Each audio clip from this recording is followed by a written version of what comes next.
Hey there, welcome to the Spark Show. In this episode, I'll be going over my top tips on working from home. And I've been working from home for the past 4 years now. And it wasn't an easy transition to make, especially from corporate. So I just want to first off talk about or see who is actually working from home right now. Are you working from home from your job, working from home? Are you do not have a job but you're working on your business at home? Let me know who is watching live. Let me know who's watching the replay. Let me know in the comments. I have Facebook right here and Instagram right here. I'm doing simultaneous live stream, so thank you guys for joining me. So let me know who's here. Say hi in the comments. If you haven't connected with me ever, my name is Gwen Lane, and I started the LA Girl in 2015, and I started the Spark School about 2 years ago, and so I run 2 businesses from home. Before all of this, I would go to co-working spaces and coffee shops all the time because, trust me, sometimes it's hard to work from home. So it's a little challenging now if we're not able to go to different places, but I definitely want to start talking and diving into the tips. So let me know what your status is. Are you working from home with a job? Are you working on your business? Are you working on your side hustle? What are the things you're doing? So let me know. Hey everyone, thank you for joining me. We have Khadija, Kia, is it Darialis, Yaya on Facebook, hello. And then on Instagram, we have Adino, Sazad. Hey guys, how are you? Okay, so I'm going to share my 5 tips from working from home. And if you guys don't know, I repurpose these episodes for my podcast. So I do a little intro and I'll do an outro, but I'll stay behind at the very end for a little Q&A session. So first tip, make sure you stick to a schedule or a routine. And this is super important because when I first started working from home, I would start work whenever I felt like it. And sometimes you don't feel like it, right? Until you actually give yourself a time. So I want you to give yourself an assigned start and stop time. So maybe if you want to stick to your current schedule, it's like 9 to 5 or 10 to 7 or whatever it is. So let me know in the comments what's going to be your assigned start and stop time. Okay, so then you kind of know, okay, by 9 o'clock, you should be ready to start work. By 10 o'clock, you should be up and running. And then you want to give yourself a stop time so you also know when to give yourself a break, a rest, and when it's time to stop work for the day. When I do that, I really think it really helps. So I know what my work day looks like, right? And so also setting rules and boundaries with the people in your space. So maybe right now some people are sharing the space with a partner or someone who's not usually home. Or maybe you have kids at home now that you used to be able to do work while they were at school. And so really setting rules and boundaries with people in your space is going to be really, really important. For example, my husband and I are now both working from home, right? And he used to not work from home. And so I would have the whole apartment by myself. But now that he's home and sometimes I'm doing these live streams or filming and, we kind of need to have our own separate space. And we have a 2-bedroom and one is an office, but we share the office, but I get dibs because I have my setup over here, right? So he's in the bedroom, usually working Monday to Friday. So creating these boundaries and rules for everyone is going to be really, really, really helpful so that you can actually get work done. And then last thing I want to say about sticking to a schedule and a routine is giving yourself time for socializing. This could be, using Slack. That's what my team uses to communicate on a daily basis. We do Messenger, we do Zoom calls for meetings, and then I also like to pop into my Facebook group. So I have a student group for my my Facebook Messenger, or not my Facebook I have a Facebook group for my students. I have a Facebook group for people interested. And then I have a Facebook group that I am part of the programs on. So really giving your time to socialize with other people, even virtually, is going to be super, super important. And so those are the 3 things with the first tip about sticking to a schedule, is that start and stop time, setting rules and boundaries, and then adding time in for socializing. So people on Instagram says they can't hear me. Are you guys able to hear me now? Let me know. I'd love to know if you're able to hear me now on Instagram. Can you guys let me know? On Facebook, it looks like, can anyone on Facebook let me know if you guys are hearing me okay? It looks like Facebook is fine, but I don't know what's going on with Instagram. Okay, so still no sound. Okay, that's weird. I'm not sure what's going on, guys, but I'm going to keep going. So let me know if that's if you're doing any of those things already, or if you have to add some of those things into your routine to be able to get work done. Let me know in the comments. So moving on to the second tip is getting ready in the morning. And so this is something that really helped me before, when I would just go to work in my PJs, and I'm still wearing sweatpants, but I do get ready from waist up.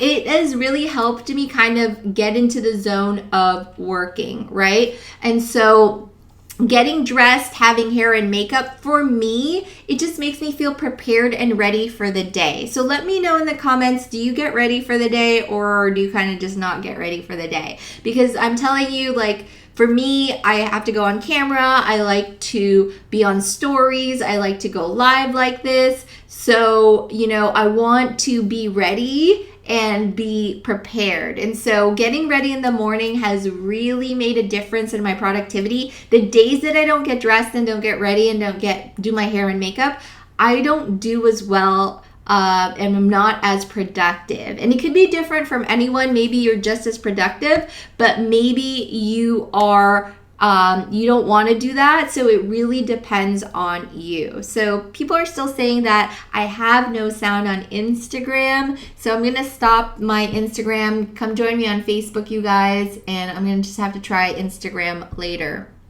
I don't know what's going on with my sound. Okay. So the third thing that really, really helped me as far as working from home is having a dedicated workspace. And so when I moved into this apartment, I knew I wanted to have a second bedroom for my office, because in my last apartment, I had a 1-bedroom and I was doing it in the living room, and it was really, really tough to get focused and in the zone when you don't have a dedicated workspace. Now, I know some people don't have a dedicated office, or they don't have that space right now, but you could make sure that you do it on the dining table or in the living room, or have a desk somewhere specific that you only do work at, because I think environment does matter a lot. Because I don't know about for you, but for me, when I'm sitting at my desk in the office, I know it's work time. It's not time for watching Netflix. It's not time for being on my phone. When I'm on my desktop, like this is my desktop right here. I have my office usually on one side, my desk on one side, and then this is my filming area. When I have dedicated spaces, my productivity level goes up, because I know when it's a filming day, I know when it's a live day, I know when I'm supposed to be writing content, and it's so specific to my brain, I think, and my body is just used to having that dedicated workspace. So definitely making sure that you have that, and if you don't have that, carving that out. You don't need it doesn't have to be anything fancy. You could use your dining room table. You could get a desk and put it somewhere in your living room, or if you have a den, or I've seen some people put desks in their bedroom, and just having a work area is really going to make a difference. So let me know in the comments, do you have a work area, a dedicated workspace, or is that something that you're planning on doing? We might be working from home for a while. We don't know when things are going to start going back to, going back into an office space. But I think this really helps. And especially if you're juggling your side hustle and you're starting your business, having the dedicated workspace, I think is really, really going to help your productivity. Okay. So the next thing I wanted to talk about, the fourth tip for working from home, is definitely giving yourself break times. And so I did not do this in the beginning because I was very, very focused on just working, and I would work, 10, 12, 14-hour days without even going for a break. Maybe I would just eat for 15 minutes. But that was not healthy at all. It really, really made a difference when I started taking breaks, doing a snack break in the afternoon, going for walks. I have my dog, so I have to go for a walk at lunch anyway, but it just gives me time to step away and kind of get me out of it and start thinking about things from a different perspective. And then taking a whole hour, sometimes I do an hour and a half or 2 hours for lunch, helps so much. And in the beginning, you might think of it as backwards, right? Oh, how can a 2-hour lunch help you? But sometimes when you are, So sometimes when you are too deep into something, you do need to take a step back. Even though you think you should just dig in and work harder, sometimes we need to take space to kind of think about things and kind of step back. And I promise you, if you're trying to look for clarity, the number one thing you should do is take a break, even though it sounds counterproductive because you're not doing the thing that you're supposed to do. But sometimes you do need to see things in a different way before you can move forward. And that's why I like to give myself more time to accomplish or to finish things, because sometimes I need to take steps back. Cool. So number 5, the last tip I have from working from home is going to be a big one, because I know a lot of us can be easily distracted, right? Including me. Sometimes, I'm watching an episode on Netflix and suddenly it's 5 episodes later and I didn't get to do the thing that I wanted to do. Sometimes I end up wanting to, clean my closet or do something else. And sometimes you're on your phone, and since no one's watching you, it's hard to kind of get back into it, right? And so one thing I like to do to eliminate distractions is limit my time. For example, time on social media. So I have to be on social media for my job. That is part of what I do. But does that mean I'm on Instagram every single day or on TikTok every single hour of the day? No, because then I would get nothing done. So I create blocks of time where I can be on social media, whether that's consuming content or creating content. And for me, I do both. So I give myself an hour in the morning to do that for all my channels, and then I check at lunch, and then I check at the end of the day. But I only give myself time, an hour in the morning, 30 minutes in the middle of the day, and then 30 minutes at night. So that's kind of a lot. That's 2 hours, but I am able to engage with my following, answer questions that I get DMs on, and I'm able to be active every single day, but I'm also productive because I'm still doing all my other stuff. So let me know in the comments if that has been a challenge for you, limiting your time on social media, because then you end up on there scrolling for 3 hours, and then you're oh crap, I didn't get to do all my stuff. I know it happens to me. Sometimes I get into it, and then I get into this whole I call it the black hole of social media, where I'm checking this person out, and then they tag someone, and then I go to that person's profile, and then I was oh, this is cool, and then I go, and then it's this whole thing. I'm sure I'm not the only one that has experience this, right? Because there's so many interesting, fun things to read online and to see, and watching videos.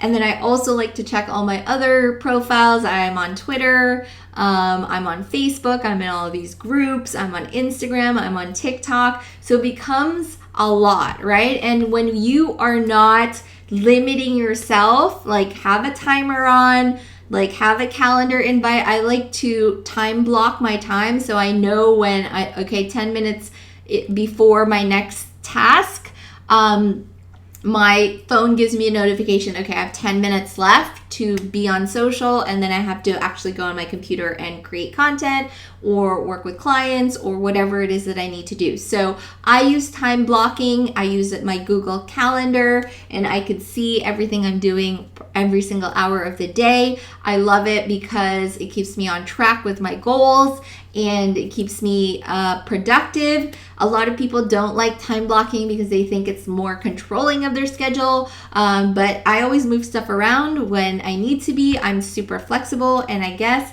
and also, again, like if you're like me and you have a business, you are your own boss, so you get to move stuff around as you need to.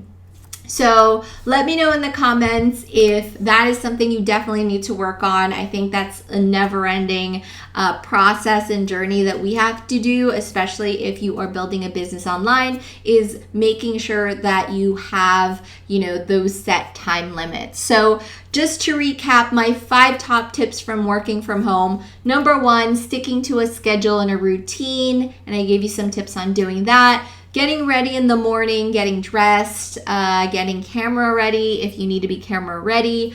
Number 3, having a dedicated workspace. Number 4, taking breaks, taking a full lunch and going for walks. And number 5 is eliminating distractions, mostly with social media, your phone, news, TV, and all of that stuff. So hopefully those are going to help you with working from home, whether you are working from home because you still have a job, or if you are working from home as a side hustle, as on your online business, on your influencer business, or you're trying to grow and monetize your social media following. Like, these are still applicable to you because let's say you do go work somewhere else 9 to 5. When you do get home, you still need to be able to work from home effectively and get things done, right? So hopefully that helped you out. So I'm going to go ahead and do my outro for the podcast, and then I'll do some questions here on Facebook. So thank you so much for listening to this episode of The Spark Show, and I will see you in the next one. Okay, guys, so let me know if you had any questions as far as what I was talking about working from home. I know a lot of you say, let me see. So Laura said, this is my biggest challenge. I guess that you're talking about social media.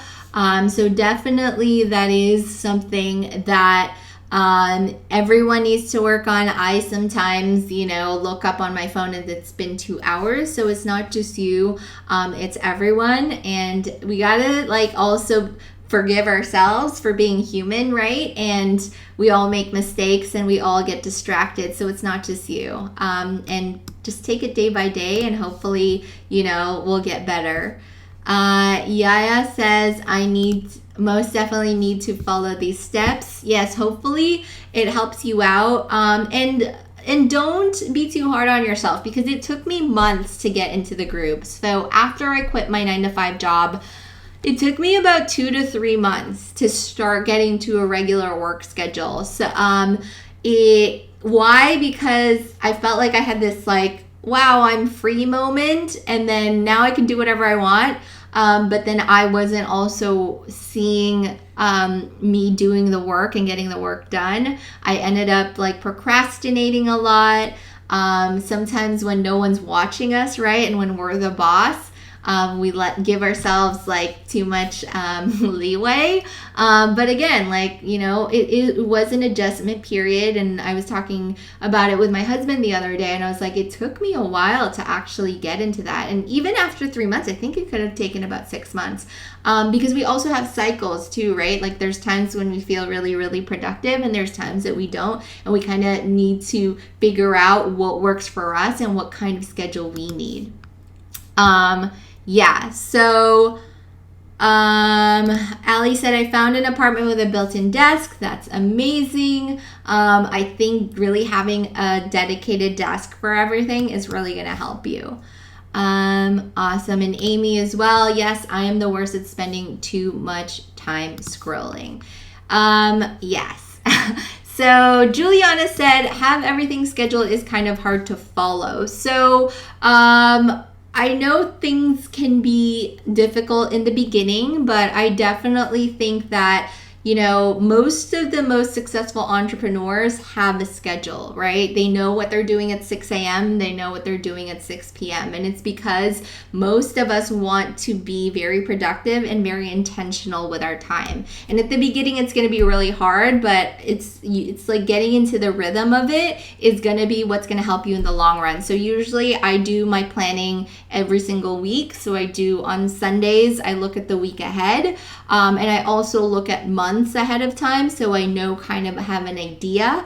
And then I use a Google Calendar. We have all these amazing tech tools now and all these calendars and notifications and reminders. So we also use a project management software, so we know which projects we're working on right now, because working on too many things at the same time is just gonna go crazy in your brain, right? Like I don't function well when I know that there's like 50 things that I have to do. But if I see on my schedule what I'm going to do first, what I'm doing next, and what's next after that, it gives me, it frees me from the anxiety of I have a million things to do. Because in reality, that's a lie, right? I don't have a million things to do. Maybe I have 50 things to do. But if I knew those 50 things were in a span of 3 months, then I could just focus on, instead of, oh my God, I have 50 things to do, I could just focus on, I have 1 thing to do today, or I have 3 things to do today. And I have a planner. I use a paper planner because I'm old school like that. I also use a Google Calendar. So those are kind of my 2 things, plus the project management software. So these are things that I've used to get my schedule down. So Sarah has a really good comment. She said, it definitely takes some time to figure out a new rhythm, but I've found that figuring out your purpose really helps me stay motivated. I love that. Yeah, a lot of us sometimes procrastinate or are not motivated because we don't really know why we're doing what we're doing. And she said, also making myself continue to wake up early has helped. Yes, we talked about that in our coaching session, to get time for meditation and journaling and all the things to get your mindset right. And she said, also using do not disturb on my phone really helps. Thanks, Sarah. Yeah, so it's hard in the beginning. Everything is hard in the beginning. Remember, walking was hard in the beginning. Driving was hard in the beginning. Riding a bike in the hard was beginning. But guess what? You try it, you keep trying, you practice, and eventually it becomes like something that you could do on autopilot, right? And so getting a schedule together could be challenging, but if you do get into the rhythm, I've seen that we can be most productive in that way. And I've never seen someone that's super successful that doesn't have a schedule or doesn't have someone managing their schedule, because they want to be able to get things done. And if you're listening to this or you're watching this video, you're probably trying to get things done. You probably want to make an impact in the world, right? And so if you can't, be a change maker, if you're just going to, see, let whatever happens, right? You have to have a plan. You have to have a strategy. You have to have a timeline in place. Unless you don't care, and that's totally fine too.